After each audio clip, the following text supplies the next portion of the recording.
Hola, mi nombre es Marcel Velázquez Castro, estudié literatura en la Universidad de San Marcos, hice una maestría de estudios de género en la Universidad Católica y soy candidato a doctor en historia por San Marcos. Acabo de publicar un libro que se titula La mirada de los gallinazos, cuerpo, fiesta y mercancía en el imaginario sobre Lima, 1640-1895.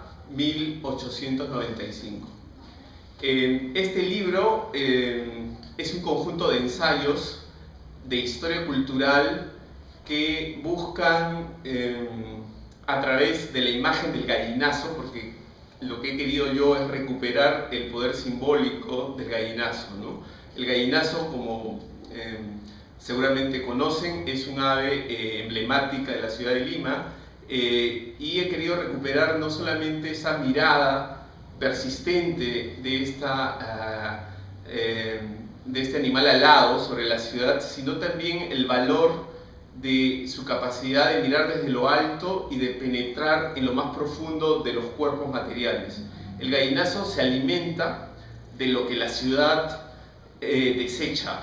El gallinazo de alguna manera es como un suplemento simbólico de la ciudad y que por eso mismo la contiene por negación, ¿no? Entonces, aprovechando un poco estas imágenes que tienen algo que ver con lo simbólico y también quizá con lo poético, he buscado encontrar en este libro, hacer un rastreo, planear un poco como esta ave sobre un conjunto de textos que nos ofrecen imágenes de la Lima tradicional. He comenzado con un texto que es el Diario de Lima, de José de Mugaburu, que es un texto que cubre el periodo de 1640 a 1694. Estamos pues en el siglo XVII y bajo el horizonte cultural del barroco. Este texto nos ofrece primero una subjetividad colonial, una subjetividad criolla colonial, que no se puede expresar plenamente, ¿no? Si nosotros comparamos este texto con otros paralelos, por ejemplo el diario de Samuel Pepys en Inglaterra, vamos a notar cómo José de Mugaburu está sometido a los designios inescrutables de la divinidad, es decir, no afirma plenamente su subjetividad, sino que le concede a Dios finalmente el sentido final de las acciones y de los sucesos. Sin embargo, es un registro muy minucioso de lo que ocurre en el espacio público limeño y en particular de la importancia que tiene el espectáculo público, ¿no? Yo he puesto énfasis, he titulado este capítulo La ciudad como espectáculo, ¿no? Porque creo que la fiesta barroca ofrece a los habitantes de Lima un espectáculo audiovisual que es decodificado por todos ellos y que termina integrándolos y articulándolos simbólicamente, ¿no? La fiesta, las ceremonias barrocas son ceremonias en las cuales participa desde el virrey hasta el último esclavo. Pero sin embargo, esta misma sociedad que tiene estos mecanismos de cohesión simbólica está construida estamentalmente con una serie de mecanismos jerarquizados y discriminatorios, ¿no? Entonces, esta dualidad, esta tensión que se ofrece, por ejemplo, en los castigos, ¿no? El Diario de Lima nos ofrece una gama inmensa de sujetos transgresores, de delitos que se refieren ahí y donde se presentan el castigo en el sentido todavía muy medieval, en el cual el cuerpo tenía que pagar por el delito cometido, ¿no? Entonces, la tortura del delincuente, el cuerpo del delincuente como pregonero de su propia culpa, ¿no? Esto es muy duro y muy chocante cuando uno lee las descripciones de la manera como se ejercía justicia en este espacio de la Picota, de la Plaza Mayor, ¿no? Porque la Plaza Mayor, que era el cuadrado de la Plaza Mayor, era pues el centro, el centro simbólico de la ciudad, ¿no? Y ahí es donde se castigaba, ¿no? Y sobre el cuerpo del transgresor, del delincuente, se imponía el castigo, ¿no? Entonces, esta dualidad de, por un lado, la fiesta barroca y, por otro lado, estos castigos tan minuciosamente descritos en el Diario de Lima, nos permiten ofrecer las tensiones y de alguna manera también las visiones duales que pueblan el universo barroco, ¿no? También me interesa en ese periodo cómo se construye la muralla de Lima, ¿no? Las murallas de Lima se construyen para darle, por supuesto, para proteger a la ciudad del hipotético ataque de los indios o de los piratas. Recientemente se había producido el ataque a Veracruz, el saqueo de Veracruz, y eso había espantado a los criollos limeños. Pero también la muralla permite una representación gráfica mucho más acorde a los ideales de la época, ¿no? La muralla le da una cerrazón simbólica a la ciudad, le da una unicidad, una singularidad que los cartógrafos se encargan de señalar y de destacar, ¿no? Como anécdota, cabe mencionar que en el Diario de Lima se consigna un bando que obliga a todos los que poseían saberes en la construcción, los albañiles, en fin, los maestros de obra, para que trabajen compulsivamente la muralla y esta pueda ser concluida, ¿no? Y hay incluso un conato de huelga, un embrión de una huelga de unos pobladores negros. En fin, entonces esta fuente es una fuente muy rica, es una fuente que solamente ha sido utilizada como verificación para datos históricos, pero no se ha analizado la estructura diacrónica y secuencial, es decir, la experiencia temporal que transmite, ¿no? Que también es algo que me interesa a mí desde el análisis del discurso, porque si bien es cierto que este libro es un conjunto de ensayos de historia cultural, mi formación literaria me lleva a realizar análisis del discurso, es decir, de la forma, de la estructura simbólica que compone los textos, ¿no? El otro tema que aparece acá es el de la sociedad cortesana. Acá me apoyo en las ideas de Norbert Elias, muy conocidas, y veo cómo el prestigio y el respeto debido es fundamental. Y por quítame estas pajas se producen disputas, peleas, duelos y muertes, ¿no? Entonces es una sociedad cortesana en la que la apariencia y el respeto de los otros hacia una persona es un valor constitutivo, ¿no? De acá, ese es el capítulo 2. En el capítulo 3, que he titulado Las promesas de la escritura en la ciudad ilustrada y sus irradiaciones, me ocupo ya más bien del horizonte de la ilustración. Me interesa a mí mostrar acá también una dualidad que está en la base misma del proyecto ilustrado y que a veces no se destaca lo suficiente, ¿no? Todos sabemos que la ilustración significa un proyecto que tiene en su centro las reformas, el poder de la educación, la confianza en la educación, y que utiliza, digamos, la experiencia empírica como nueva fuente de conocimiento, ¿no? Se busca revelar, clasificar, describir, abundan los cuadros estadísticos, hay todo un trabajo racional que está en la base del proyecto ilustrado, sin duda. Pero también hay, y esto es lo que me interesa destacar en el libro, una línea sentimental que a veces se pierde de vista y que tiene que ver con la concepción del hombre como una unidad universal. Es decir, que yo puedo sentir compasión, en el sentido etimológico del término, ¿no? Del pathos griego, puedo sentir compasión, puedo identificarme, comunicarme sentimentalmente con cualquier otra persona, con cualquier otro sujeto, por el mero hecho de pertenecer a ambos al género humano, ¿no? Entonces, a partir de esto, he construido un poco el argumento de esta ilustración con este rostro lejano, digamos, con estos rostros, ¿no? Diversos, y me he dedicado a analizar algunos textos del Mercurio peruano, donde también se construye al sujeto ilustrado como un héroe, como alguien que puede actuar sobre la sociedad, que puede modelarla. Y he estudiado en particular las fiestas cívicas, la fiesta de la independencia, ¿no? Que analizando, viendo las descripciones de época, uno observa que tiene una profunda semejanza en su estructura de significación con la fiesta barroca colonial, ¿no? Es decir, si nosotros sustituimos la figura de San Martín y colocamos un virrey ahí, tenemos una estructura típica de una fiesta colonial, donde está el virrey, está el clero, está el poder militar, están los oidores y está el poder letrado, que en esa época era la Universidad de San Marcos. Todos ellos desfilan con San Martín, tal como lo hacían décadas antes acompañando al virrey. Entonces, esta fiesta de la independencia, que en teoría inaugura una era de modernidad política, requiere de una estructura de significación tradicional para poder comunicar, producir significados en una ciudad como Lima.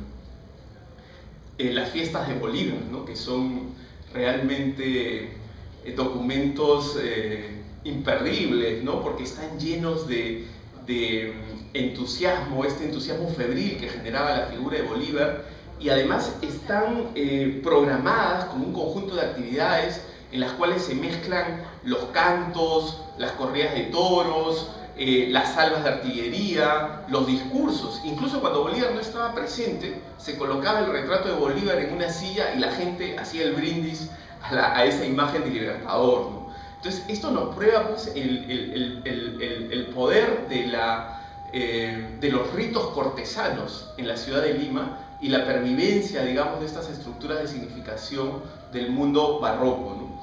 En el mismo capítulo termino, porque la idea es ver cómo este proyecto ilustrado se va convirtiendo en un proyecto civilizatorio en el mundo republicano. Termino con un texto poco trabajado, La Guía del Viajero en Lima, de Manuel Atanasio Fuentes, que es un texto ya de mediados del siglo XIX, hacia 1860, en el cual se codifica la ciudad ya en códigos mercantiles, ¿no?, en códigos mucho más tendientes a presentar la ciudad como un gran mercado en el cual se puede comprar y vender cualquier cosa, y toda esta información está clasificada, pautada, para que el viajero, el extranjero en Lima, o el comerciante pueda orientarse en esta ciudad, ¿no?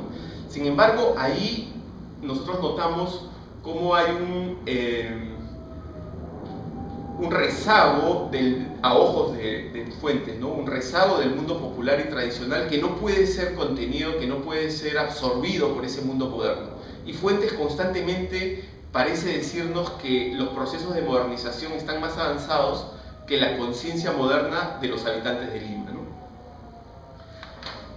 En el capítulo 4 del libro, que se titula Biotecnologías letradas y cuerpos urbanos descontrolados, he querido poner énfasis en las tensiones entre este discurso que quiere modelar la ciudad a imagen y semejanza de sus proyectos, ya sea el proyecto ilustrado, más adelante el proyecto civilizatorio, y los cuerpos que resisten este proyecto.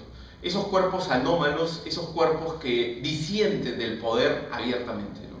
Entonces he escogido tres figuras: la tapada, el jugador y el travesti, que son figuras que van a aparecer recurrentemente en los textos de fines del siglo XVIII y principios del siglo XIX.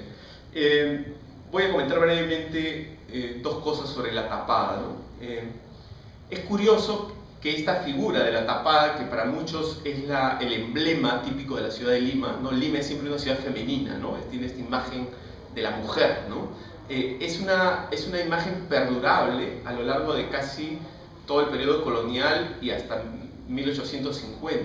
Ninguna ley pudo contra las tapadas, ¿no? Se impusieron una serie de disposiciones para que las mujeres no anden con el velo, pero fue imposible, ellas terminaron imponiéndose, ¿no?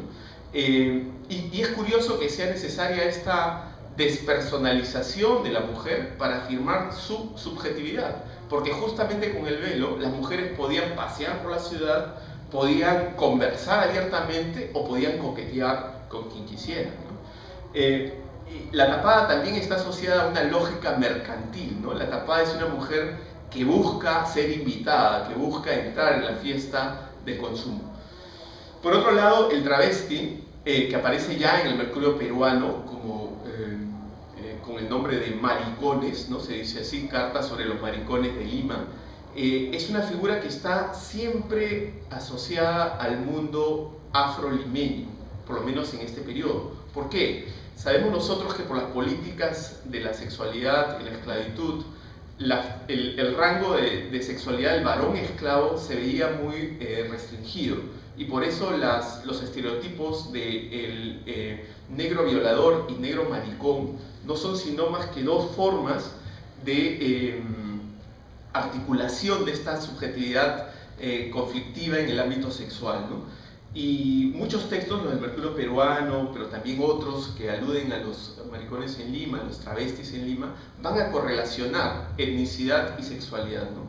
En esta línea, quizá un hallazgo del libro sea el texto Lorencita de Manuel Atanasio Fuentes, un relato publicado hacia 1887 en La Broma, un periódico que dirigió justamente el propio Fuentes con otros autores, entre ellos Ricardo Palma, en el cual por primera vez el protagonista del texto narrativo es un sujeto homosexual, ¿no? Lorencita es pues un varón que tiene una identidad sexual distinta a la de su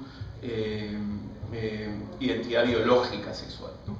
Entonces analizo ese texto, pero analizo también en otros autores costumbristas cómo se va constituyendo el monstruo, ¿no? La idea del monstruo como el otro, radicalmente distinto, y el que debe ser sometido al discurso civilizatorio para que la ciudad progrese, para que la ciudad se modernice, ¿no?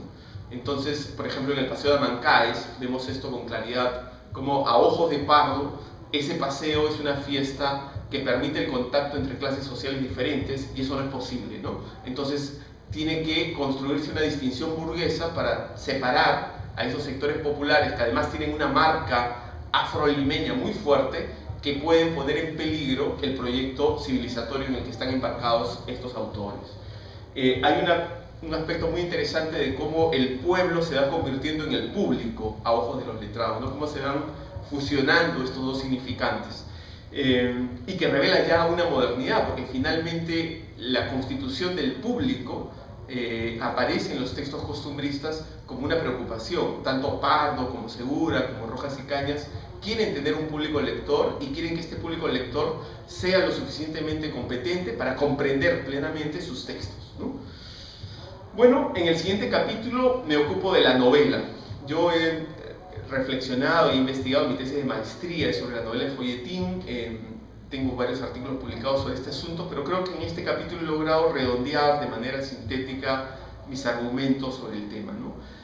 Me interesa mucho ver cómo la prensa es el soporte material en el que se encuentra la lógica del capitalismo mercantil con las novelas de folletín, y por otro lado el nacimiento del género en el caso peruano. Porque en el Perú la novela nace en los periódicos, y es la novela de folletín la primera experiencia de lectura de los limeños.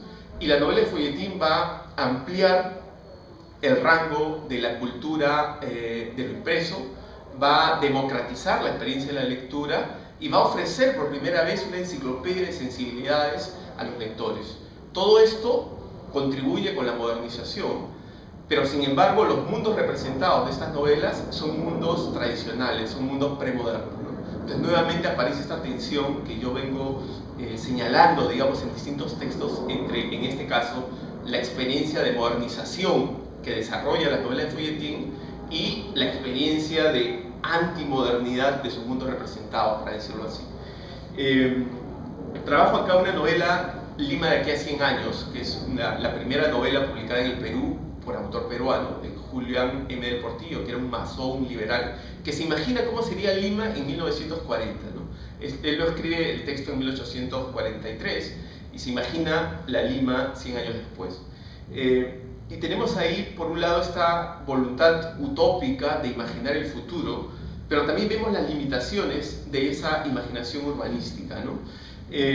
También estudio ahí Los Amores de Lima del año 72 y Herencia del 95, ¿no? Que es esta gran novela naturalista de Clorinda Mato, donde sexualidad y capitalismo nuevamente se encuentran.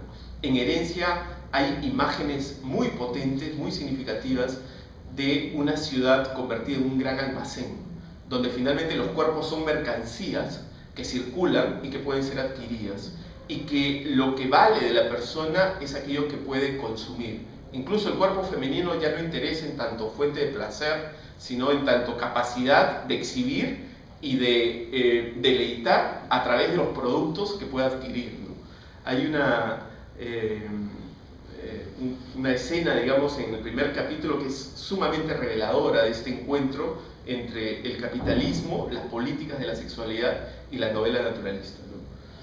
Bueno, el último capítulo reflexiona, discute un poco el horizonte racialista, cómo hacia final de siglo llegan estas nuevas ideas supuestamente científicas que permiten construir, ¿no es cierto?, una jerarquía entre las razas de Lima, y cómo esto tiene mucha acogida acá mismo en San Marcos, ¿no? Muchas tesis de finales de siglo están impregnadas de ese horizonte racialista, entre ellas la de Clemente Palma, que es muy famosa, El porvenir de las razas en el Perú.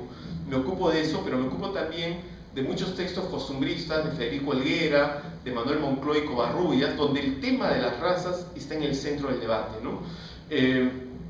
Hay una fantasía todavía en la élite por constituir una sociedad blanca occidentalizada, ¿no?, que pasa por la negación de las clases subalternas o la invisibilización, o incluso, como lo dice Clemente Palma en un párrafo aterrador, ¿no?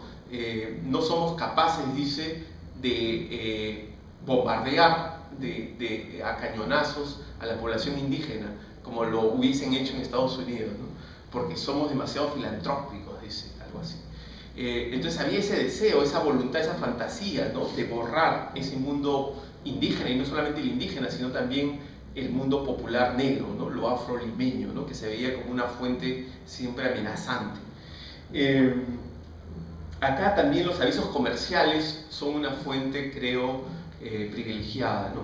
Hay muchísimos avisos que ponen énfasis en el cuerpo, en el cuidado del cuerpo, en las cremas, y se ofrecen además diciendo más o menos esto: gracias a esta crema usted va a obtener belleza, blancura y decencia. Y los tres términos aparecen como intercambiables, y como si mágicamente, comprando ese producto, aquel sujeto que no se sentía satisfecho con la imagen física que tenía podía llegar a ser diferente, ¿no? Esta fantasía del mercado que vende incluso la posibilidad de convertirte en otro, ¿no? Me parece muy interesante. Y termino el libro discutiendo un poco Ricardo Palma y González Prada. Son los dos grandes autores de finales del siglo XIX, y son dos autores que nos ofrecen nuevamente un pórtico hacia el siglo XX que no termina de cuajar. En el caso de González Prada tenemos una forma moderna, que es el ensayo, sobre todo en sus dos primeros libros, porque después entra más bien a una onda más agresiva, virulenta, un poco biliosa, pero no hay ya una propuesta consistente, ¿no? Pero sin dudas en Páginas Libres, en Horas de Lucha sí la hay, ¿no? Pero ¿qué falla en González Prada? Falla que él está obsesionado con el pasado colonial y sigue, digamos, condenando y luchando contra una Lima colonial que ya en ese momento estaba desapareciendo y no tiene capacidad de articularse con el mundo popular y la imaginación crítica, ¿no? Y en Palma la derrota es más bien a la inversa. Palma sí tiene esa conexión con el mundo popular, tiene esa sintonía en el lenguaje con el mundo criollo popular, pero el formato que elige, las tradiciones, son un formato sin futuro, son un proyecto terminal, ¿no? Entonces ambos autores, de distinta manera, conducen nuevamente los proyectos del siglo XIX a una aporía, a un pórtico que no se sostiene, que no puede enfrentar el devenir, esta nueva sociedad que se abre con la República Aristocrática, el siglo XX finalmente, con éxito, ¿no? Entonces creo que el libro busca ver cómo estas imágenes de una Lima tradicional, de una Lima hedonista, festiva, una Lima donde el comercio también es fundamental, se sostiene a lo largo de tantos siglos y con distintas modulaciones, por supuesto, con distintos matices, pero pervive, ¿no? Y de alguna manera ese imaginario impide que nosotros tengamos un acceso a la modernidad pleno, ¿no? Y por eso esa fractura y esa distancia con la que aparecen textos como los que yo estudio, que sin embargo he buscado que vuelvan a decirnos algo, he buscado tratar con ellos, no imponerles una mirada ideológica de antemano, ni categorías de antemano. No he buscado construir identidades de sujetos criollos ni nada semejante, sino más bien dejar que los textos hablen y plantear los problemas que ellos en su momento esgrimieron y cómo pueden tener eso resonancias en el mundo de hoy, ¿no? Por ejemplo, el tema de la comida, ¿no? Hoy que somos víctimas de un nacionalismo gastronómico que ya es indigerible, cómo los tópicos de la comida a lo largo de la Lima colonial están presentes y están asociados a un cuerpo popular, están asociados al carnaval, ¿no? Y eso se ha perdido hoy. Hoy la comida más bien parece casi un signo de distinción burguesa nuevamente, ¿no? Entonces creo que el libro habla de esa Lima tradicional, pero también nos va a remitir a problemas actuales, por ejemplo, nuestra dificultad para asimilar lo andino y lo negro, nuestra dificultad para manejar los criterios raciales, y de alguna manera entonces es una invitación al debate, para volver a pensar nuestra ciudad y las imágenes de ella que están no solo en la ciudad, sino también en nosotros. Gracias.